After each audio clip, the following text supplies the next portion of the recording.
Shoppers at a local Hannaford supermarket could only imagine that the 42-year-old woman angrily demanding a price check on a package of rice pudding was more than likely once a buoyant and carefree youth, too easygoing to berate a cashier over a 4-ounce snack cup. No. The six-pack is $3.29, not $4.29. Run it through again, okay? This is unacceptable. Every time I come to the store, there's something wrong, and I'm sick of it. I am sick of it. Sources speculated that the vicious tantrum would have been unthinkable to the woman during her early 20s, when her eyes probably gleamed with the fire of hope, unencumbered by responsibility, fear, or regret. She was probably once just some freewheeling college kid, you know?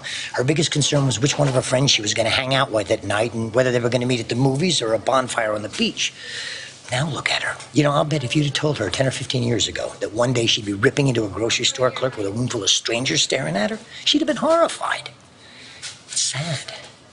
It's really sad. I have the circular right here, and it says $3.29, okay? Right there. Onlookers said that buried deep within the world-weary woman was likely a girl that drove 100 miles in an open-back Jeep and stood in line for concert tickets, all before being slowly beaten into submission by the stresses of getting older, raising a child, and sacrificing her career goals for her husband. I don't care what it says on your screen.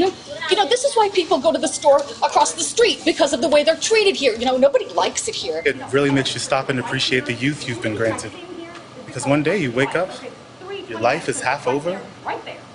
Not $4.29. and you're verbally assaulting a cashier over the price of rice pudding while wearing sweatpants in public. You are all just a bunch of incompetent imbeciles, and I want to speak to the manager. I could tell you right now, that will never be me.